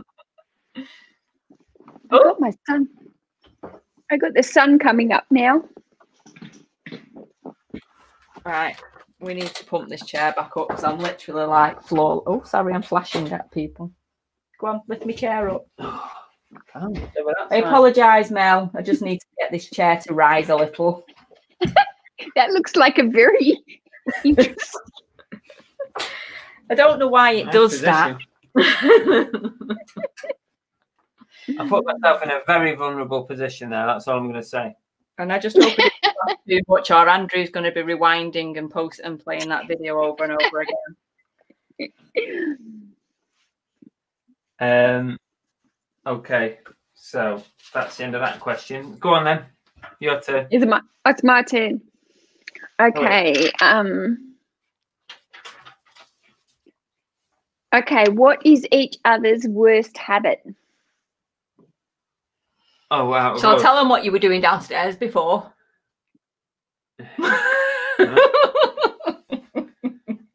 Chris picks his feet. It's disgusting. Ooh. Like the toenails or the feet? No, he picks his feet. Well, both, but he picks his feet. It's nasty. It's so nasty. And I don't like feet to begin with, so it doesn't help. Yeah. One of your habits is something that's very, very similar to that. What she does is when she's doing her nails, she starts peeling them off, and then she'll put them on a little pile on the sofa. No, what he's talking about is because I have like gel nail polish, so I get quite a bit of pleasure out of peeling it off when it's starting to come off. So I'll peel it off and make a little pile, so it doesn't go everywhere. It's disgusting. And it's not disgusting. No, right? You're sat on that part of the sofa. I'm sat here, and you do a little pile in the middle. Mel's laughing at you because she's done this. She has sat there and done this. Every lady has. No, that's. I do try. What's your worst habit? Do you know? You get criticised for. Criticise myself.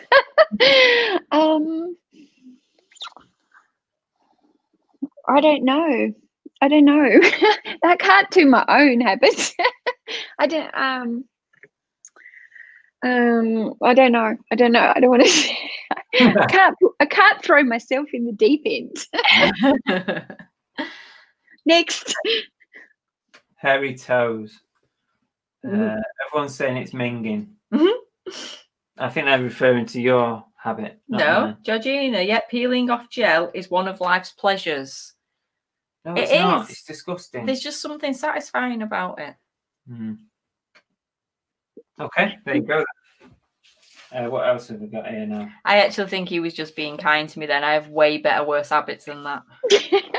I honestly can't think of can't think of that many, to be honest with you. Oh, look at that. That's nice. I'll remind you of that the next time you moan at me for something. I'm going to play this back. Right. If you were rich, what would you do with your time?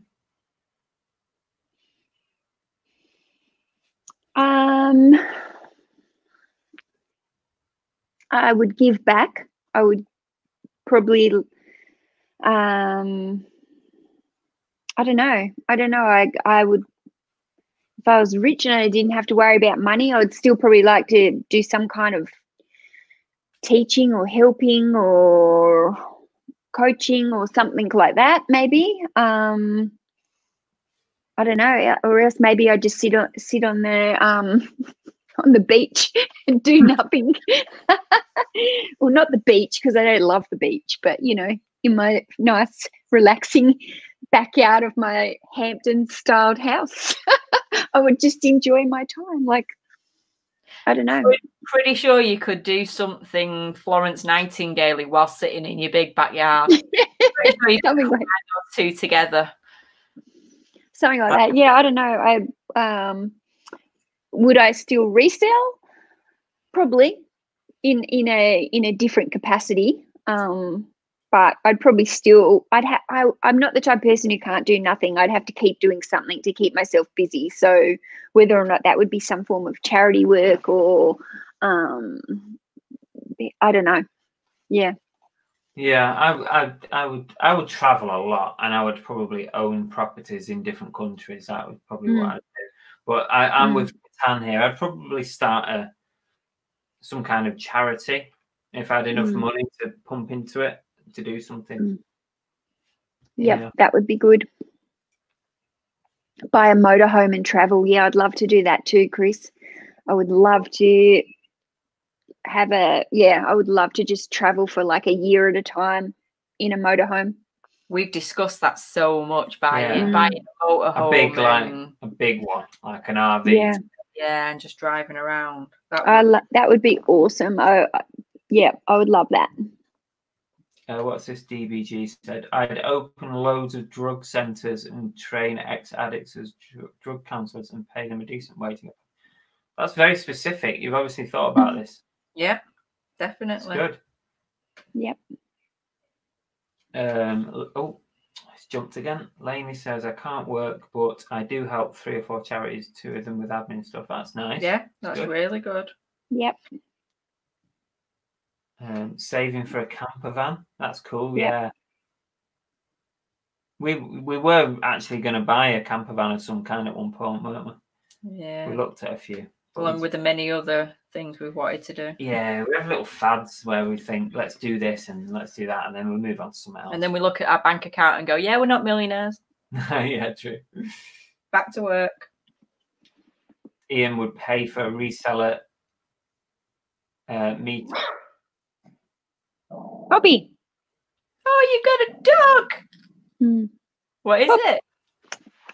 Bobby, come here. See, it's bad when you're up before the dog is. Oh, it's a little one. Is it a Chihuahua? No, it's a Pomeranian. Yeah, a Pomeranian. It's a fox. It's a Pomeranian. It's so cute. How did you know what that was? I said it was a Chihuahua to begin with, but then said Pomeranian. But I've never even heard the word Pomeranian in my life. Oh my god, how they're like the clusters? What they call them, handbag dogs, aren't they? Because all the rich kind of handbag. I think that's more a Chihuahua, isn't it? Is it Chihuahua? I think Pomeranians and Chihuahuas because they're both. I mean, yours looks quite. Is yours quite big for a Pomeranian? Or? No, she's quite small. She's about 12. She never barks, so this is really strange. She doesn't. It's almost like she doesn't even have a vocal box because she never barks or makes a noise. But somebody must be walking out the front of the new house, and she's not sure about it. Oh, bless. How's she finding the new house? Is she all right? Yeah, she's been fine. Yeah, well, she's got really bad anxiety anyway, so she doesn't go outside unless it's to quickly go to the toilet. So she pretty much is just like a little dog is constantly under your feet. So she's fine because she's inside with everyone and everyone's in isolation, so everyone's home. Yeah. Yeah. Yeah. Right. Whose go is it? Yours. Is it yours? Or is it mine? Yeah, it's yours.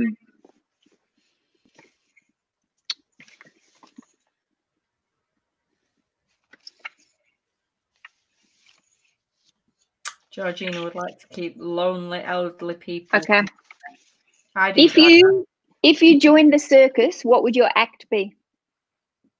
Clown for him. Why? Sorry, because you're a clown. No. Joking. Chill. What would it be? What, as a duo? I don't know. No, you're on your own if you're.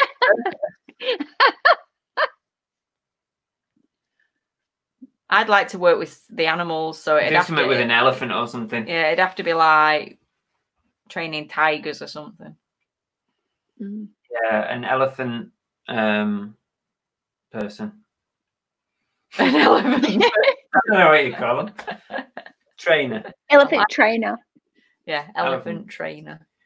But we'd have to be an ethical circus. Yes. I'm not a big fan of circuses in general. Tiger King. Don't mention Tiger King. We're on episode 7 of it. I know. And so far today, when we were talking about putting it on, it got called Tiger Feet. Yeah. Lion King. I couldn't remember the name of it. I said, shall we carry on watching that series? Tiger Feet. Tiger Feet or something. And I couldn't remember the name. That's just because I'm getting old.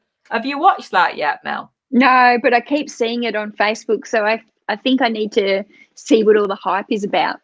We started watching it the other day just for something new to watch, and like you, because we'd heard, and it's actually we're on about episode 7 now, and it's quite good. Okay. Quite good. Yeah, I think I'll definitely have a look at it. Okay, my turn. Who is your favorite Disney character? Oh, that would have to be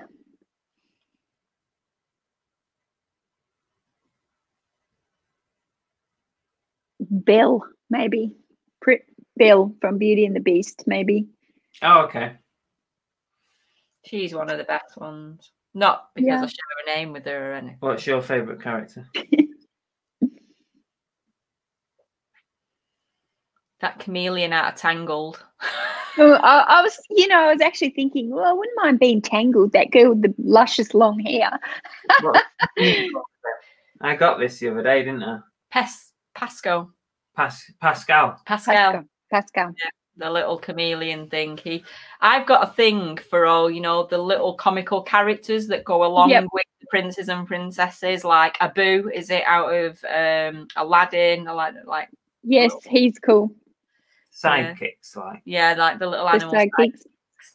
I would say Wall-E. I like Wall-E. You're a big Wall-E fan. Yeah, I like Wall-E. Who's Wall-E? What? No. Is that Disney? Yeah. Oh, Wall-E. No. Wall-E. Yeah. Wall-E, the robot thing. Yeah. Okay. Wall-E. I was going Wall-E. Oh, it must be an Australian thing. Say it again for me. Wall-E. What? If you read it, it's Wall-E. Wall-E. Right? We say Wall-E. But Wall-E is like, oh, you're just being a Wally now, aren't you? Like, Ain't a Wally an animal? That's a wallaby, isn't it? Oh, right. Tat Doctors put Blue Jungle Book. You mean Baloo? Baloo, not Blue. No, don't start that. No, he's not called Blue. He's called Baloo. Baloo. Different name. But he is cool anyway. Who's Chip? The little cup out of Beauty and the Beast. Oh, right. You know nothing. I don't know. I'm not a Beauty and the Beast. You know nothing, Jon Snow. Jafar in Aladdin. Yeah. I did like Aladdin. Pocahontas. There you go. Another Wall-E. No, Mushu. What's Mushu? Don't know. What's Mushu? Who is that? I don't know. Mushu, Mashu, maybe. Aid says I thought it was pronounced Wally. Dinky from Shrek. Is that donkey? Dinky. Oh yeah, he's put. I mean donkey. Real fancy little Aladdin. The dragon in Mulan. That's what Lainey says. Is Mushu. Oh. Mary Poppins. Jonas said. Okay, your turn. Okay. There. Are you enjoying life as a West Country bumpkin? We'll let you know once we get to do it.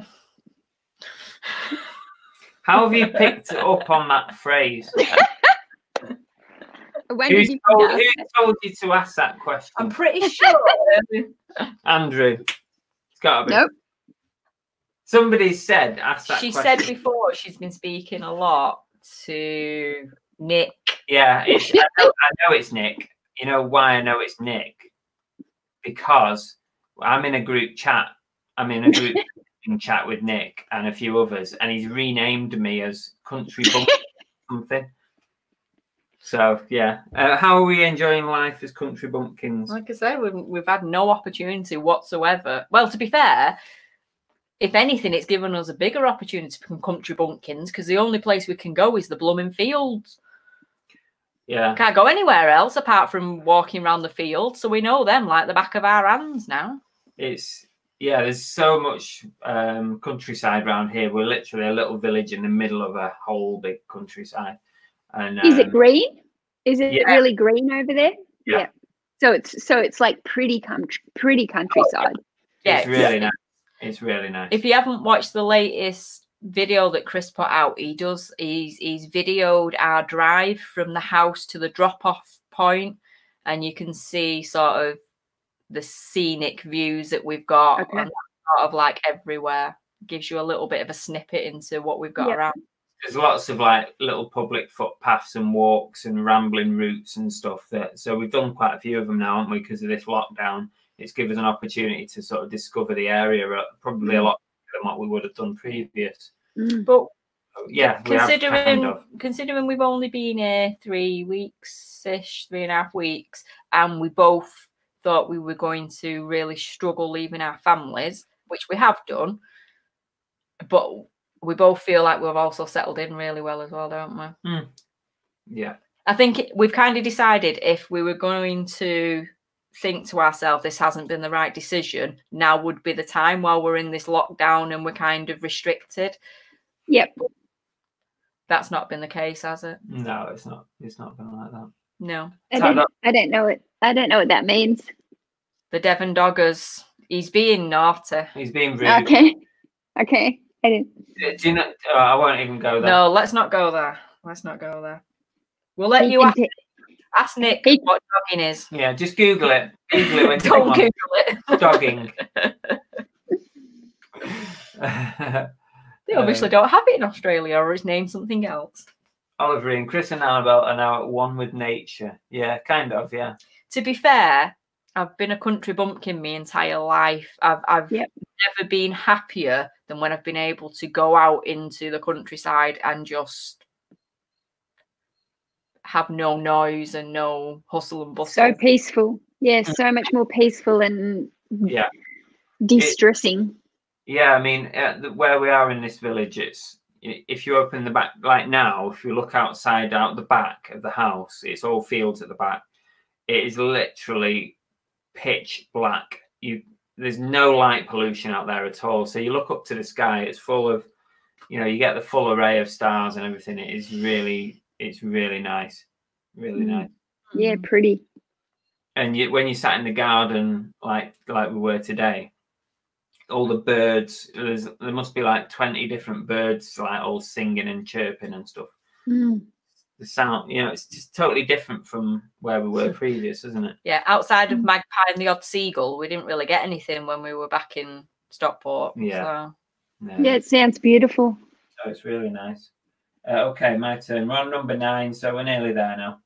Okay. What is the worst job you've ever had?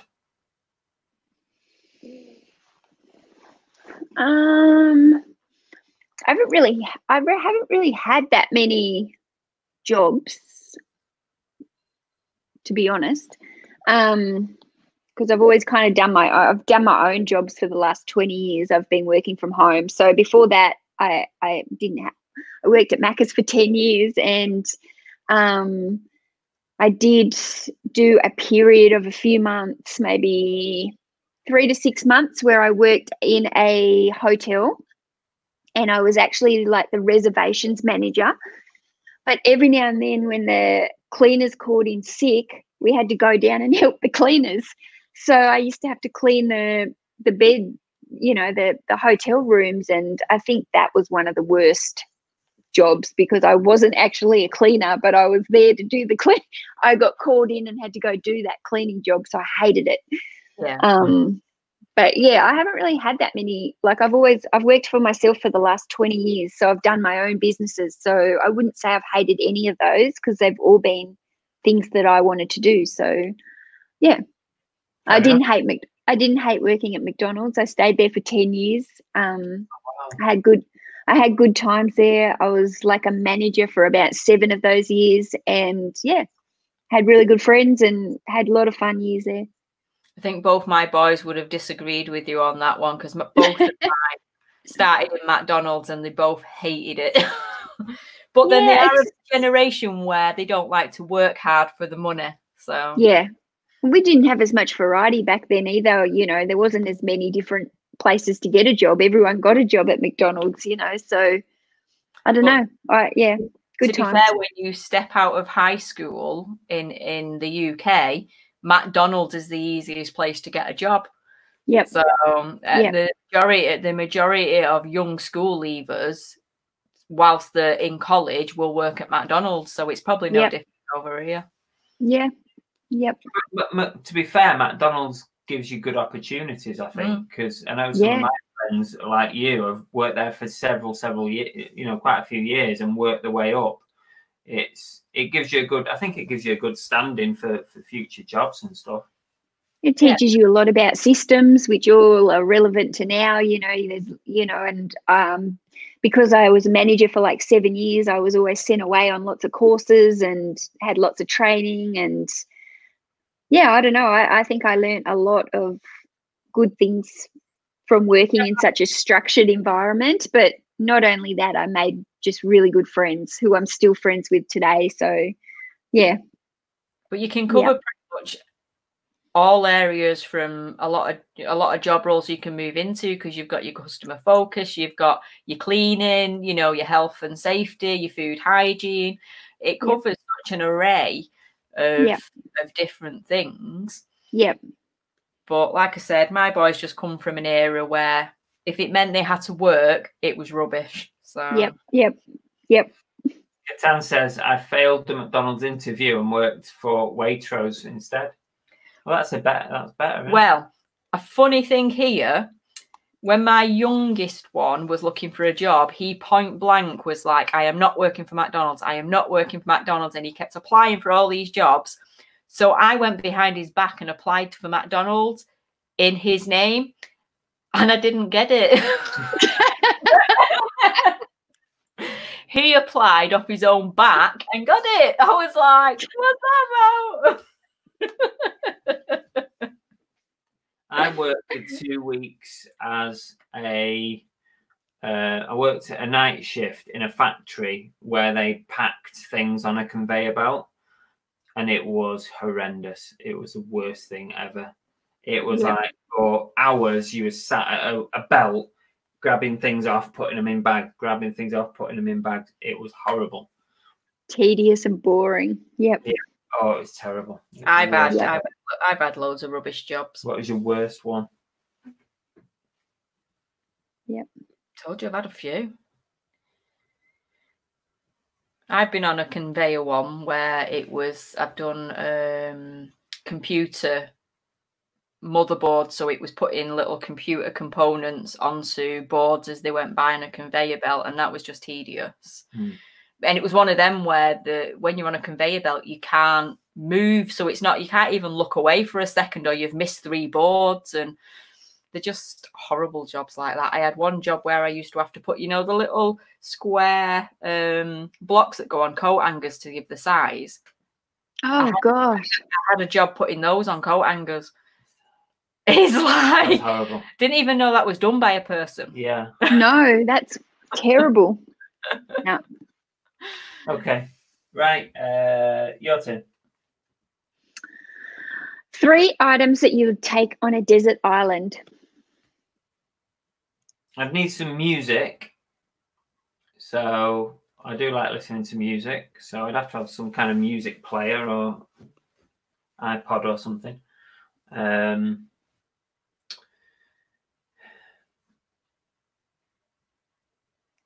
Chocolate. What are you laughing at? Yeah. It wouldn't last very long, would it? Because it'd melt, but get the munchies really quick. So I'd have to have chocolate, and then what else? Why are you asking me? It's your question. What would you take on an island with you? What could you not live without? Probably photographs of family or loved ones or whatever. That's probably about it. I'll just take the real thing. I'll take Chris, just because I'm a sucker for punishment. She said item. She didn't say whether they were living. Oh, I'm an item now. Yes. I'm a possession. I own you, bitch. All right.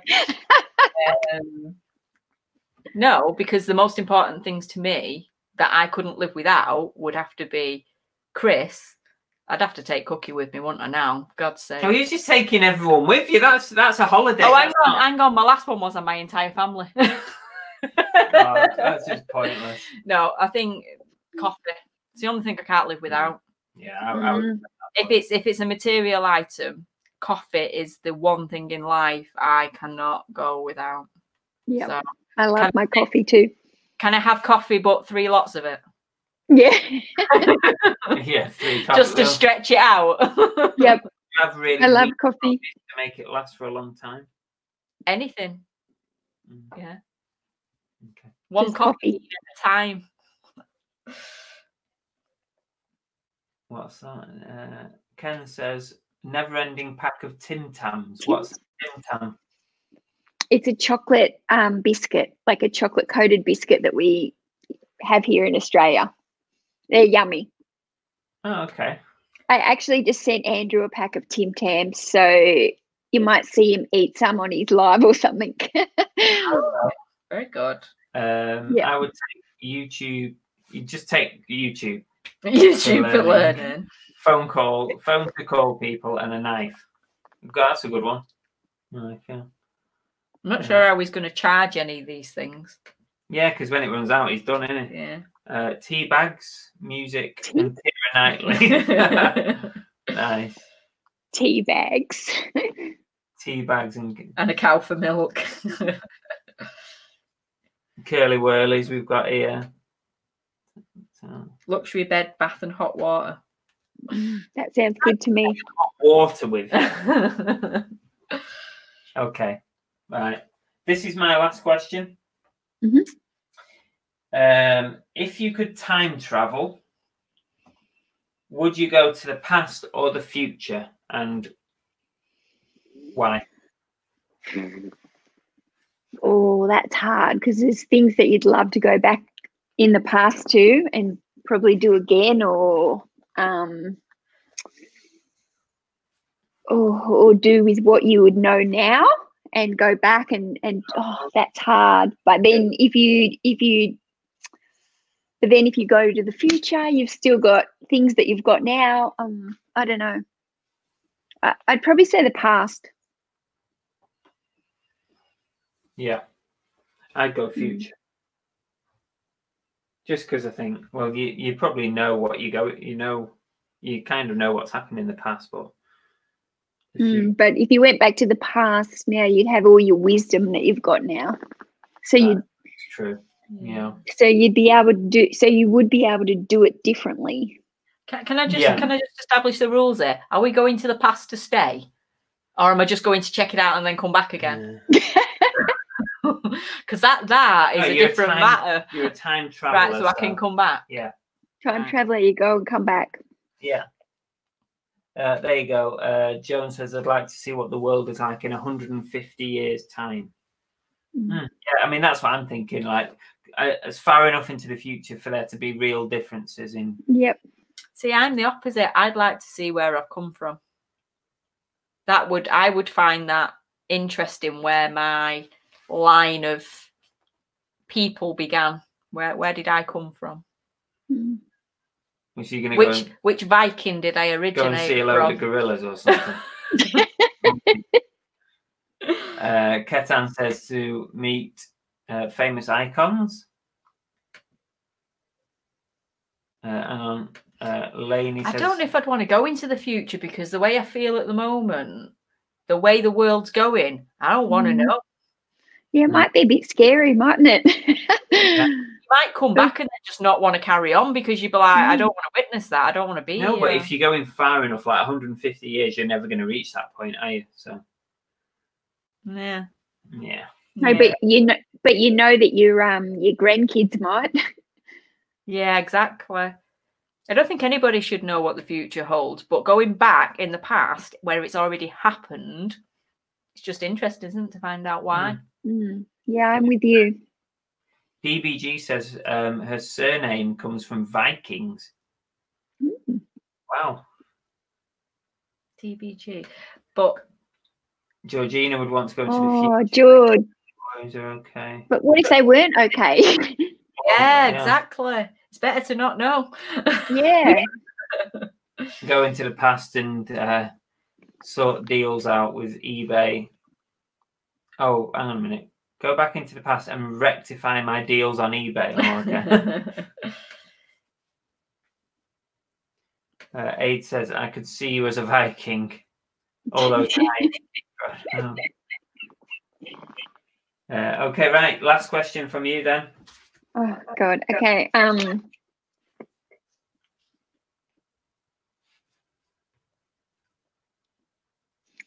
If you could tell your beginner self a hot tip, what would it be? Right, reseller. Let's say reseller. If you could tell your beginner reseller self a hot tip, what would it be? I know which one I'd tell you. I know. I've got it. It's sort your stock out. I knew exactly what I was going to say. Yeah.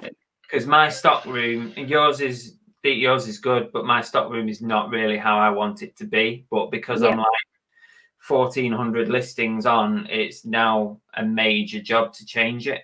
Yep. So I would say start as you mean to go on with how you store and categorize all your stuff, and using the SKU box. Yep. On eBay, so that you can find stuff, because there's so many times that I can't find an item. It's just horrendous. Don't buy the Chupa Chups. Yeah. No, Chupa Chups, I would still buy them. The Chupa Chups have been positive. They might not have made us millionaires, but they've had a positive impact, and they've been a great talking point. They've become entertainment almost. They have, yeah. Yeah. I think that's one of my top tips to people when they ask me. I don't even know why I struggled answering that, because that is the first thing that normally comes into my head, is to get your stock organized from the beginning. I think because initially I was part-time and it grew quite quickly, that it got carried away quite fast. So I think that's why I didn't change it early doors. I also think that the issue we had was when we originally started as Movie Fusion, selling on eBay wasn't our main thing. Yeah. We created bundles, we created packs that we would actually like decorate up in cellophane, and we made bows out of movie reel to decorate them up, and we were selling on Facebook Marketplace. So our stock was all bundled up in little neat packs ready to sell.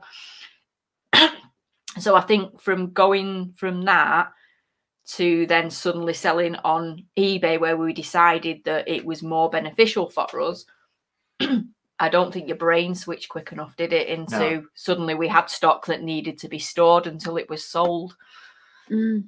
And when I first started as well, I didn't actually know about that that box on the item specifics that you could fill in, you know, a location number in there. Oh, the SKU. Yeah, the SKU box. I didn't know that existed, you know, when I first started. It wasn't until I found out via resellers and stuff that people were using that. Yep. I would say that would be my big tip, is to do that. Have you got something that you would say? I think for me, my biggest tip would be to just broaden what I try and sell and learn more about different items, so that I mean, I really enjoy selling clothes, and I find them easy to store and easy to pack, and there's so many positives about clothes. But I do think it would be good if and I do sell books and some other stuff, but I do think I'd like to broaden my knowledge, I think, and not be afraid maybe to try selling different niches, or whatever the word is, you know, like different things, I guess. Just maybe stepping outside my comfort zone a little bit more would be my biggest thing that I would tell myself to do. Yeah. Yeah, no, that's good. I always used to say on a lot of my early videos when I would go out like sourcing or thrifting or whatever, to always buy something that you know nothing about, just one item, at least one item, so that you could learn something about it. I used to always say that on my videos. The amount of times you've done that, and it's taken us into another avenue of things to look at. That has been a good thing, hasn't it? And things not to look at. Goes both ways. Yes. Well, yeah, sometimes it works. That's it. It doesn't. You got to learn from your mistakes. Yeah, definitely. Ketan says, I agree. I'm looking to, but racking for one garage and 2 rooms to sort out my stock. Yeah, get it sorted out and get it all your boxes numbered and everything. Tech Doctor, I need someone to kick my ass with eBay. This lockdown has been a killer for motivation. I've not been too bad really, because it's kind of like it's not much different from me than what it was before we locked down, other than we can't source as much. I'm still listing, you know, all day. So it's not been that bad for me, really. Well, Ian told me that he was going to kick my butt this week to get me motivated. So if he's doing that, I'll be kicking his back. Ian with the dark past.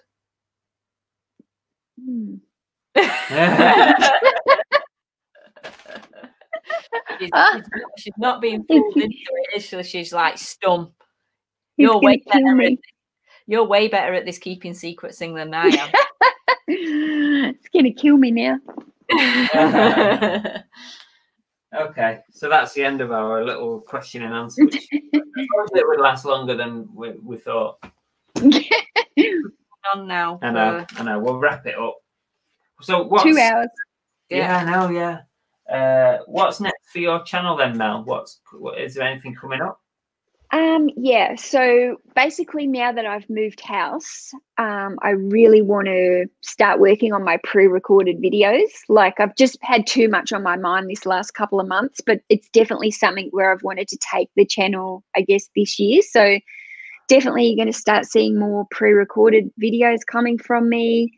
I've got my Tuesday live that I do weekly, most of the time with Bron, and yeah, I like to do chats like this where I just talk one-on-one with somebody else. So I'll do those every couple of weeks or whenever I want to. But pre-recorded, I think. Yeah, cool. Because Adam, what are we laughing at? He's laughing at me because the chair's at it again. I'm like, what have I missed? What have I missed? But disappear off the bottom of the screen. Don't worry. So do you prefer doing lives or pre-recordeds generally? Oh, well, the lives are easier, aren't they? The pre-recorded take so much time and editing, and I feel like I have to take 10 takes before I get it right. I don't know. The lives are easier, I think, because you can just it just flows once you get started. But pre-recorded, I think, is valuable to grow a channel. And you know, my channel's only small, so I'd like to spend some time trying to learn it and grow it this year now.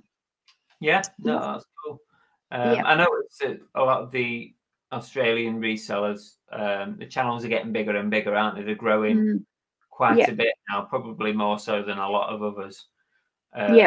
So, but they're quite refreshing and quite refreshing to watch.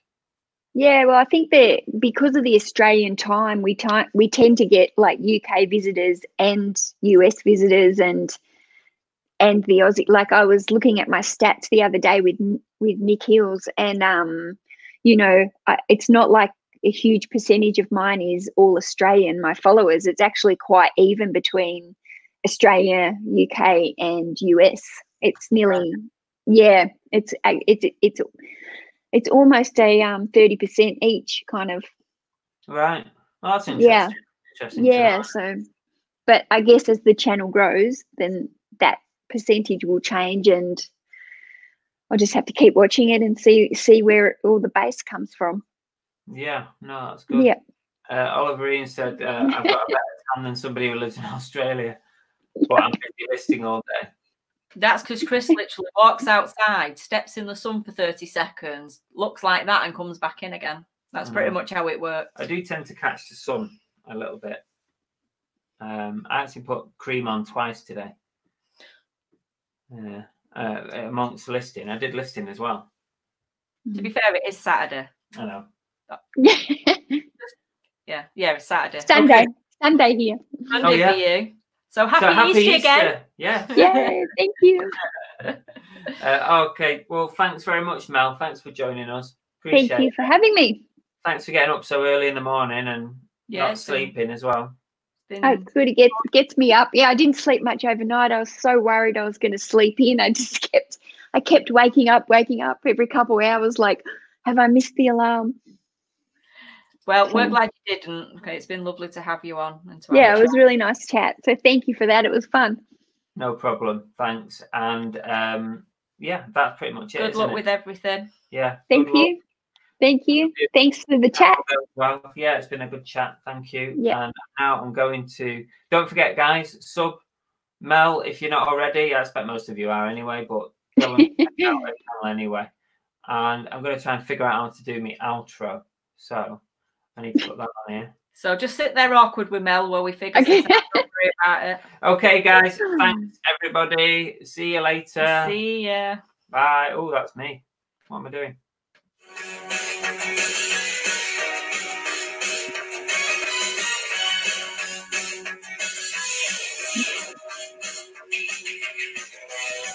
Remember when we used to dance to this?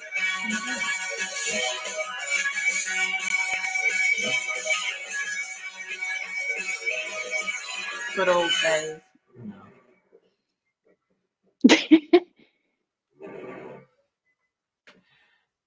Bye, everyone. Bye.